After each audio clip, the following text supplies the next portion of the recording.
Hi, honey. Hi. Hashtag young gang. Mm-hmm. Got her again. Yep.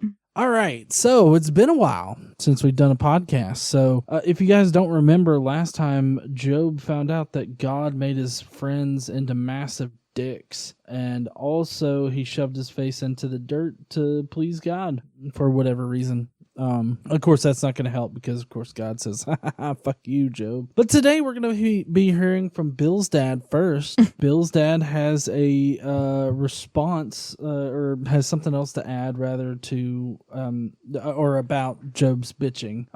Bildad asks him when is he going to shut up about all this bullshit that he's going through.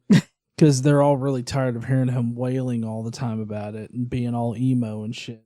Mm-hmm. Bildad reminds him that evil men have their fires snuffed out for whatever. I feel like that's supposed to be like metaphorical or something like that. Their fire being snuffed out. Maybe God kills their sex drive or something. I don't know. And Job responds to him saying that righteous men also suffer at the hands of God because God doesn't really give a shit about it. At least not according to this. Mm-hmm. He only cares about himself and whether or not he gets praised. Fair. So and blood sacrifices. Oh yeah, you gotta get the blood in there. Mm-hmm. Otherwise, he's not happy. And meat fat. Yeah. Oh, you gotta use the right fire to light the incense too. Mm-hmm. God loves There's that lots incense. of little rules and stuff. Yeah, there is. Job ends up asking his friends, how much longer are they gonna be total dicks? And of course, they respond with, we're never gonna stop.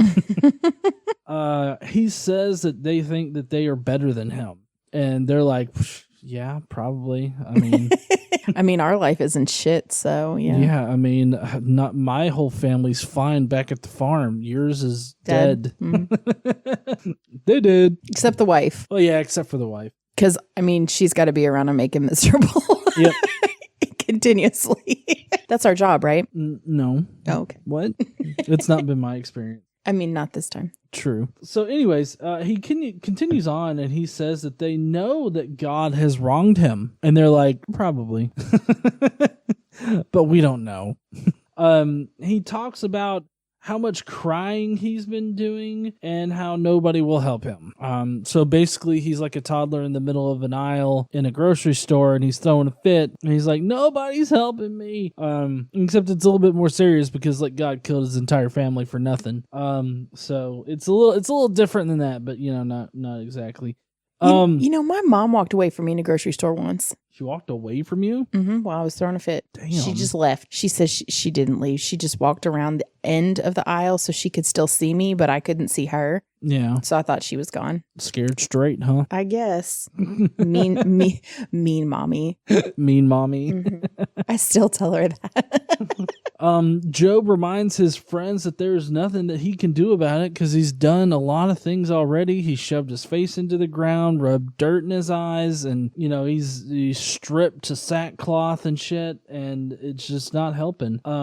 Because God has alienated like everyone around him, and I feel like this is just all part of God and Satan's little bet kind of thing. God's like, he'll still love me. Don't worry about it. Take everybody away from, alienate him. Mm-hmm. Do that. Alienate. God then gives him bad breath because not even his wife wants to speak to him anymore. Halitosis ain't nothing to fuck with. Yeah. When we went over that in the pre-meeting, I had to get me a Mentos. KC said that it's just like all other husbands. Bad breath. I'm like, fuck it. I don't have bad breath. Got a Mentos. Job then pleads for pity. I don't know what he thinks that's going to do for him. And his friends, he charges that his friends are after him just like God is. A bastard. Job knows that his Redeemer lives though, and I guess is just sitting there playing with himself. And the Redeemer will stand on this earth, and once his skin is burned away through, I guess, I don't know, getting tarred and feathered and then lit on fire, I guess is what's going to happen to this Redeemer guy. But anyways, as soon as all of that happens and his flesh is seared off of his body, Job will see God with his own eyes somehow. Interesting. I know it's a weird image. I don't know why it takes human sacrifice in order to see God, but apparently that's what it requires. Job then warns his friends that the sword is going to punish and judge the fuck out of them. Zophar, upon hearing this, responds with saying, "You dishonor me." And in a very... Zophar may be Japanese or some kind of Asian descent. Just because of the whole dishonor thing, it's like, you have dishonored your family, kind of thing. I think he was just mad that Job was talking shit about him. Oh, yeah, probably.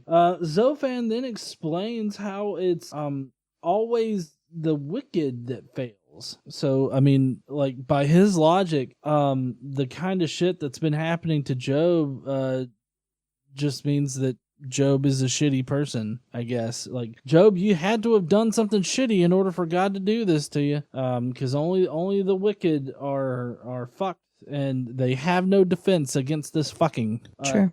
Job said that wicked people often prosper, and so... Kind of negates the argument, huh? Yeah, and he's like, what the fuck is with this bullshit? Like, the shit that he's getting from his friends.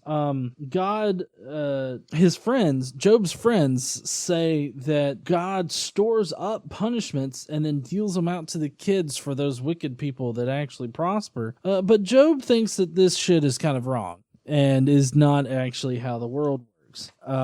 Job then, for some reason, Job then discusses the iniquities of people and how apparently after we die, we're all the same kind of worm food material that's just buried in the ground. I mean, that's not really wrong unless you get cremated. Yeah. But Job does say that death is an inadequate punishment for these people, and he thinks that they should suffer a whole lot more. After kind of evokes images of hell and how apparently Job maybe God was like, all right, fine, eternity being tortured. See, you happy, Job? Fuck, you just play one prank on a dude. You think Job would have some sympathy for those, but I guess he doesn't because they're wicked. He's not. His problem is that he's not wicked. He's righteous, and this is happening to him. That's his problem. Yeah. And then completely naked and in the middle of the street, Job screams at his friends, "Liars!" What? That was not in the text. I mean, I feel like it's accurate to what in the fuck's going on in this chapter. I think at that point, Job being naked is the least of his worries. Is that it for this Bible study today? Can we all go? No. What? You know we have to read it. Okay.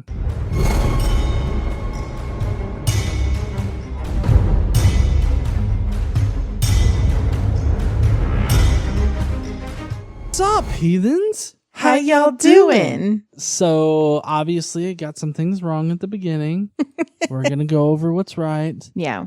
Apparently. I mean, we might as well. We're here, right? Right. Because if we just put out your summaries, while far more entertaining than the actual Bible, yeah, I think we might get some criticism about how we strawman shit. Oh, you think so? I'm sure we would. We even still do on occasion, even though we're reading it straight from the book. Okay. So we should probably just go ahead and read it while we're here. Might as well. Might as well. I mean, we've only been doing this for what? How many years now? Is this the third year? 3, 4, something like that. Something. It's a lot. Yeah.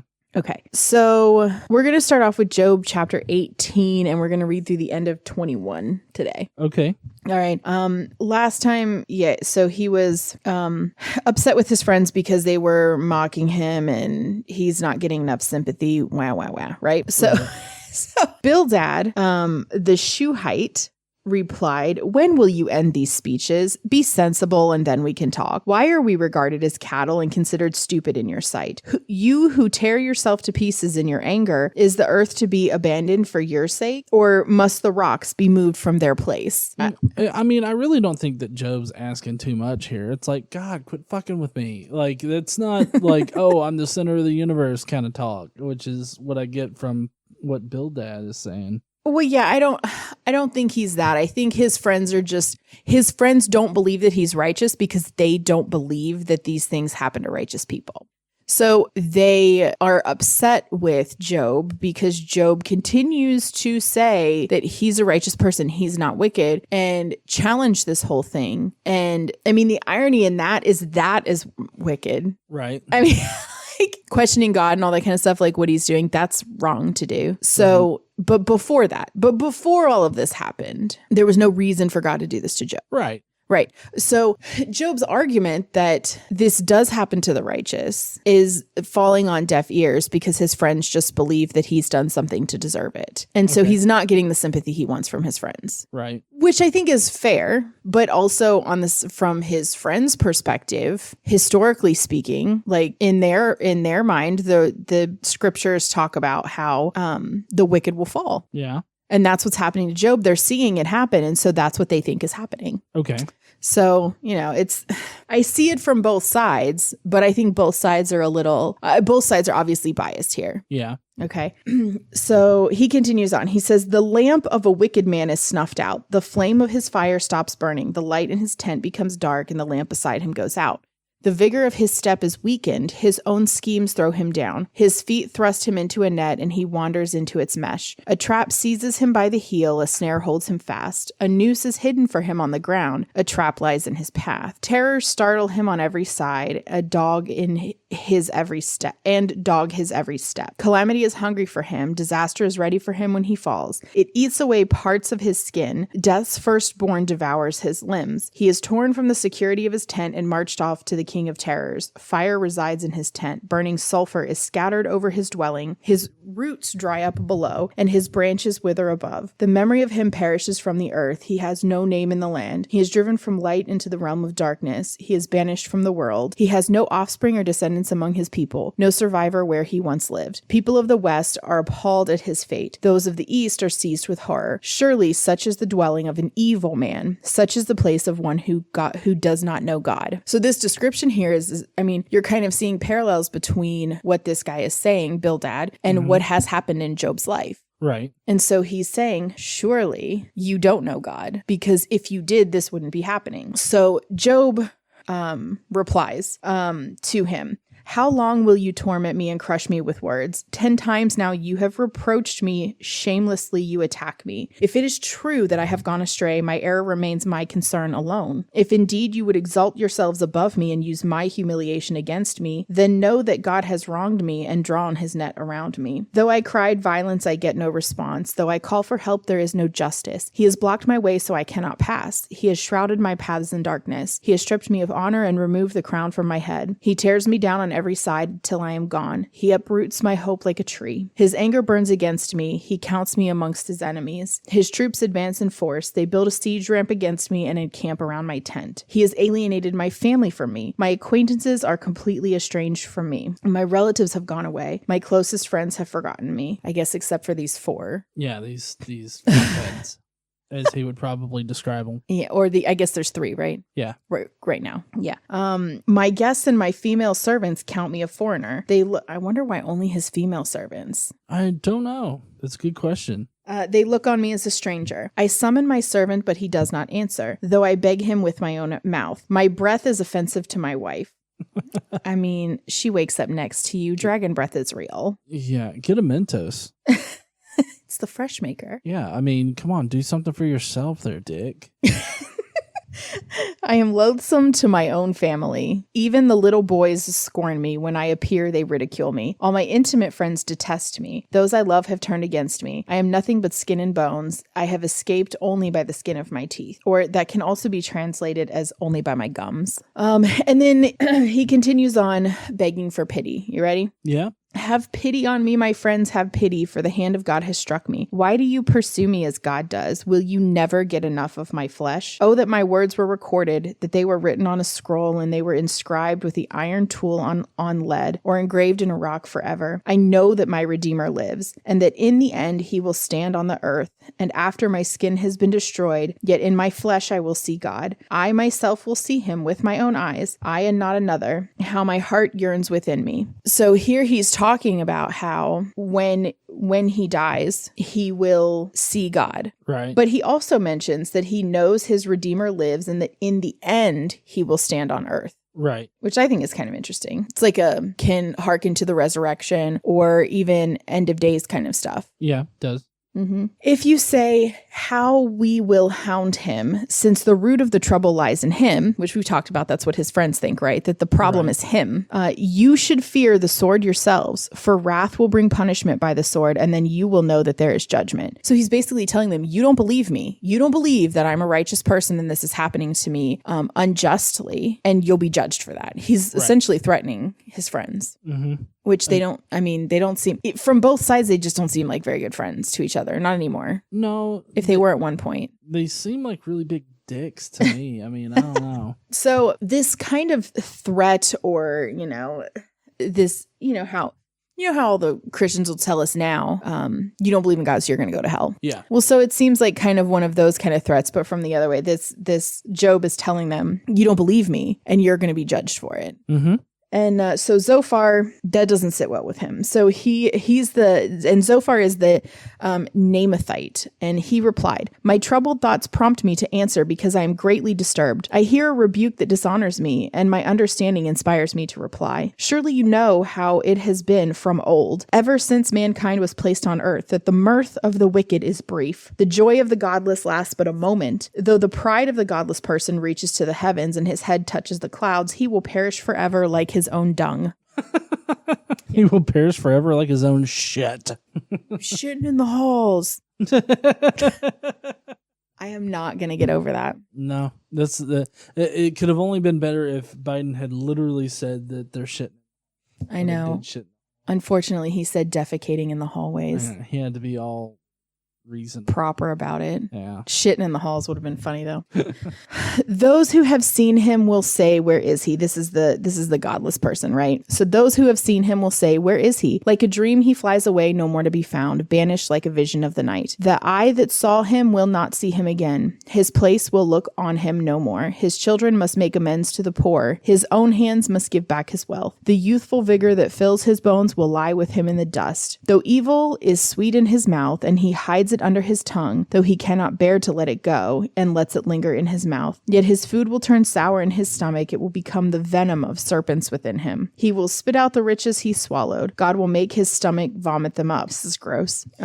He will suck the poison of serpents. The fangs of an adder will kill him. He will not enjoy the streams, the rivers flowing with honey and cream. When what he toiled for, he must give back uneaten. He will not enjoy the profit from his trading, for he has oppressed the poor and left them destitute. He has seized houses he did not build. So it kind of seems like they're saying that this guy, the evil person, the wicked, right. Though they may have some joy in their lives, that they will be spoiled. Like they'll be, that whole joy will not last. And it seems like when they're talking about that he'll be, he'll die and he will not enjoy the streams and rivers flowing with honey and cream. Basically, he'll never see the promised land, because that's kind of a descriptor of the promised land, right? The land flowing with milk and honey. Mm-hmm. So I feel like they're saying the wicked can't go to heaven here. Oh, okay. That's kind of how it's reading to me. Yeah, that's what it sounds like to me too. And that he won't enjoy any profits in after he's dead, right? He won't enjoy anything after. Okay. When you said profits, I was thinking like profits, like oh no, money. Profits. Sorry, profits from his trading.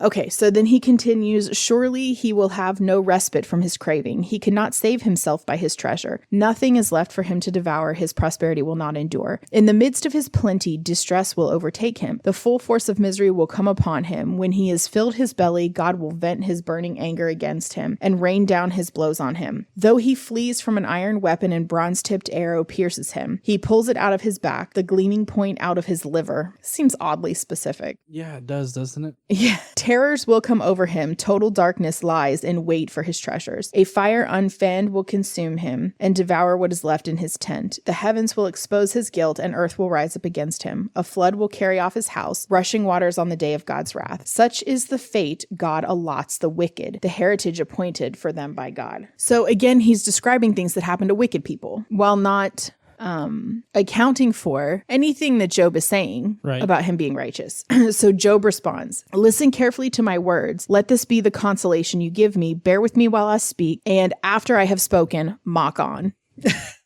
Because he feels like they're mocking him. Right. Is my complaint directed to a human being? Why should I not be impatient? Look at me and be appalled. Clap your hand over your mouth. When I think about this, I'm terrified. Trembling seizes my body. Why do the wicked live on, growing old and increasing in power? They see their children established around them, their offspring before their eyes. Their homes are safe and free from fear. The rod of God is not on them.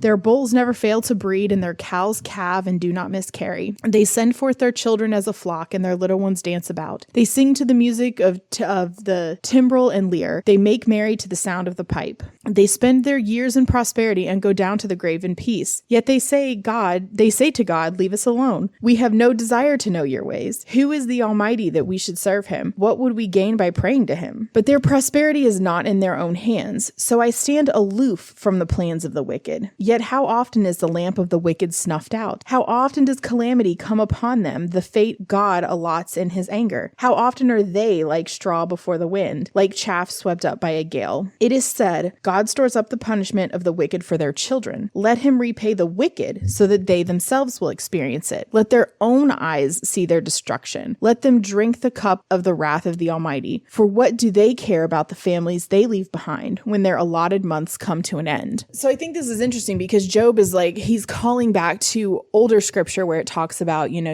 your wickedness will be punished down to the fourth generation. And this is something that recently God committed to not do. Remember, he changed his mind, and now the wicked will suffer their own fate, and their children will not suffer for the things that they do. Right. Okay, so that recently happened in the Bible. So but he's going back to an older the older scripture, right? And he makes a good point. Like bad people get away with doing bad things all the time. Yeah. And they get away with being shithead people. Now, this is aside from religion and God and religious belief and all of that. Shitty people prosper. Yeah. They do bad things to get ahead, and lots of them never see any consequences of it. True story. And so that's kind of what Job is arguing back to his friends. Like, you want to sit there and say that this is what happens to the wicked, but look at all of these wicked people around you that don't suffer any of that. Mm-hmm. So it's really, he's punching holes in their logic. Yeah. Yeah, that's what he's trying to do. If I remember correctly, the religious people don't like it when you do that. They don't. They do not. So he continues, can anyone teach knowledge to God since he judges even the highest? One person dies in full vigor, completely secure and at ease, well nourished in body, bones rich with marrow. Another dies in bitterness of soul, never having enjoyed anything good. Side by side they lie in the dust, and worms cover them both. Yeah, I mean, when you die, as far as your body goes, you're worm food. Well, so this section is titled we read the Daily Bible. It's a book that has the Bible published in chronological order, not necessarily not in book order, right? Not how it's published like the King James Bible or anything. This is in chronological. Right.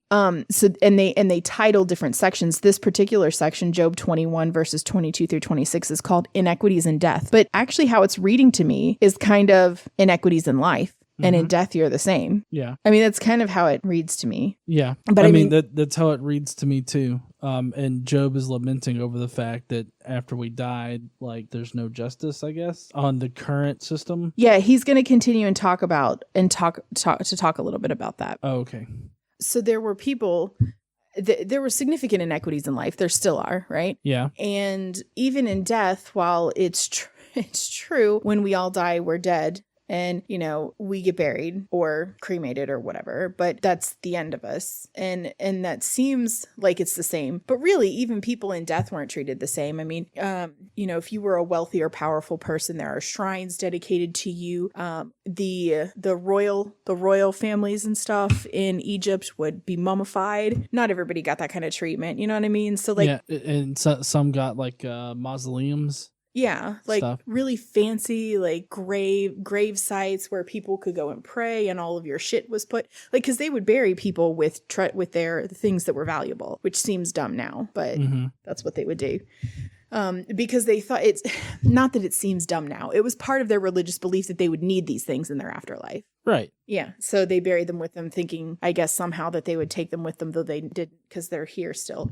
In any case, he continues on to talk about how death is an inadequate punishment. So he says, I know full well what you are thinking, the schemes by which you would wrong me. You say, where now is the house of the great, the tents where the wicked lived? Have you never questioned those who travel? Have you paid no regard to their accounts that the wicked are spared from the day of calamity, that they are delivered from the day of wrath? Who denounces their conduct to their face? Who repays them for what they have done? They are carried to the grave, and watch is kept over their tombs. The soil in the valley is sweet to them, and everyone follows after them, and a countless throng goes before them. So how can you console me with your nonsense? Nothing is left of your answers but falsehood. So he basically shuts their arguments down, essentially, and tells them, y'all are full of shit. Go because, fuck yourself. Well, yeah. And he's saying, the wicked, they die. And I don't know, I feel like Job sometimes doesn't make a whole lot of sense, because just a little bit ago, he was saying that the wicked never see, I don't know if it was him or one of his friends were saying that the wicked don't see the land of milk and honey, right? They don't get to the promised land. And so that essentially is their punishment in death, right? Right. But Job is saying they don't have to suffer, a lot of them don't have to suffer like I'm suffering. Right. They don't have to suffer the things that is told that they will suffer. And you see that not happening. Right. Like in reality, in the world that you're in, you see this not happening. So, and he feels like, not that there isn't anything after. I don't know his position there specifically, but I mean, it seems like he feels like there's something after, because he thinks in death he's going to see God. Yeah. But he doesn't necessarily know what's after for the wicked people, because he thinks that they die and they don't have to face the wrath. And so it's not fair. He thinks it's not fair. Right. And so he tells his friends, basically, y'all are full of shit. I mean, they are. Yeah. So anyway, that's all for today. Oh, all right. Next time on the Bible, we are going to talk about whether or not men can whether or not God can benefit from men. Okay, like, is there any benefit of us to God? What does he get from us? Right. And his friends continue to essentially argue to him that he's less righteous than he thinks he is, which seems fair considering some of the things that he said. Right. Okay. We talk about how wickedness can't be hidden from God, and his friends tell him that he should repent. As we all should at all times, every single day. Job again continues to talk about how he wants essentially a hearing with God. Like, he wants to be able to plead his case, right, to end his suffering. He wants to be able to do that, to figure out what he did, and he reasserts his righteousness. And he thinks that he's suffering without any kind of fair judgment. And so we're going to talk about that. Okay. We're going to talk a little bit more about the deeds of darkness and how the wicked face death. Okay. So those are the things we're going to talk about next week with Eliphaz. Eliphaz is coming back. Oh, great. We always want to hear from him. And Job. Next week, we're just going to talk with Eliphaz and Job. Okay. All right. All right. Well, if you guys want to hear what Eliphaz has to say about Job and his constant bitching throughout this book, then you'll need to tune in next week. But while you're still here, why don't you go down below and let us know in the comments what you thought about today's Bible study. Did you love it? Did you hate it? Let us know down below. Is it the same as the last 5 weeks that we've been in Job? Kind of seems like it, huh? I'm looking forward to getting out of Job. Yeah, me too. The constant bitching is the thing that gets me. Well, it's just like the back and forth. It seems like even though we might have small nuances, as we're doing this episodically like this, it just seems like the same thing, and I'm really looking forward to getting Job. Yeah, me too. After you leave a comment, though, why don't you smash that like button and subscribe if you want to see more Bible podcasts in your feed like this. And I guess, as always, don't forget to stand up and use your voice. Bye, heathens. Bye, y'all.